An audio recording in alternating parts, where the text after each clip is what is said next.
है इसका क्या उद्देश्य? कल 6 तारीख को एक एनडीपीएस का पर्चा सदर थाने में 62 नंबर एफआईआर रजिस्टर की थी और एक मुलजिम अशोक उर्फ हुक्का है रोनत गांव का, ये जिला भिवानी में पड़ता है रोनत गांव। तो मुखबरी के और गुप्त सूचना के आधार पर सीआईए इंचार्ज को और इनकी पूरी टीम को बधाई हो कि इन्होंने मुखबरी और गुप्त सूचना पे इसको वहाँ पुठी मंगल खा से गिरफ्तार किया है और उसको गिरफ्तार कर से इससे जो रिकवर हुआ है वो 10 किलो 44 ग्राम नशीला पदार्थ गांजा इसके को मिला है। और समय समय पर आगे और भी जैसे एसपी साहब की तरफ से गाइडलाइन है, अब जागरूकता अभियान भी चलता रहता है, चाहे सारे डीएसपी है, एसएचओ है और है। तो यही था इसका विषय और जो भी आप पूछना चाहो। तो ये बिहाइंड द बार था या अभी कब बेल पे आया था ये? अब इस पे तीन मुकदमे हैं, ये 3-4 महीने पहले इसका एग्जैक्ट टाइम आपको बता दिया जाएगा प्रेस में। 3 मुकदमे इस पे एनडीपीएस के पहले भी इसमें ये में 10 साल की सजा हो चुका है। अब ये 3 महीने से 4 महीने से बेल पे था। तो इसके अब इसने फिर पहले भी 3-22 तक इसके एक 19 में पर्चा था, 19 में एक और एनडीपीएस का था, 22 में एक था। अब इसने दोबारा आके यही 3 महीने जो बेल पे रहा तो इसने फिर यही काम शुरू कर दिया।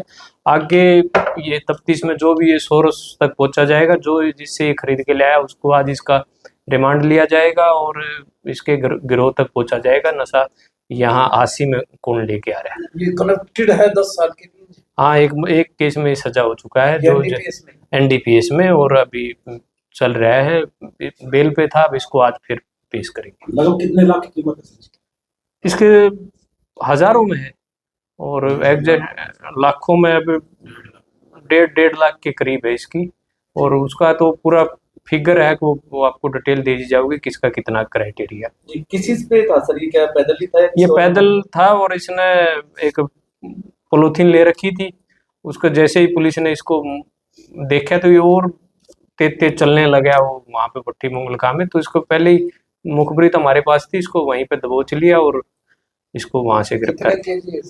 इसमें 10 किलो 44 ग्राम।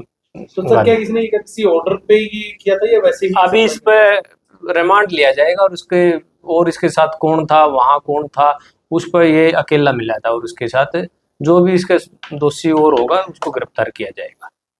इससे पहले भी इसके पास कोई नशीला पदार्थ? तो 3 मुकदमे हैं, मैंने जो बताया 3 में है, उसमें एक में एनडीपीएस में सजा भी हो चुका है।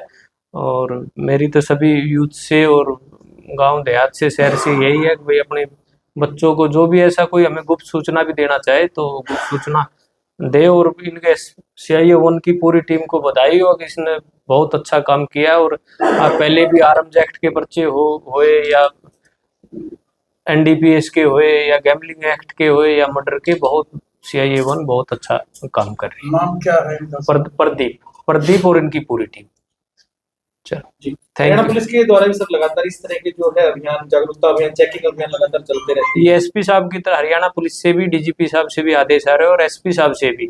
हर एक गांव में एसपी साहब स्वयं भी जाते हैं, कल भी माजरा में गए थे। उसके अलावा डीएसपी हर एक वीक में एक गांव में जाएगा, एसएचओ जाएगा और जागरूक अभियान चलता रहेगा। और इसके अलावा कोई नशा करने वाला है तो वो भी एक नशा मुक्ति भी टीम एसपी साहब की तरफ से बना रखी है डिस्ट्रिक्ट में। तो उसका भी इलाज हम जो नशा मुक्त सेंटर है वहाँ ले जाके हम फ्री उसका कॉस्टली इलाज भी कराएंगे और आगे डॉक्टरों से इलाज भी करेंगे। थैंक यू जी, धन्यवाद।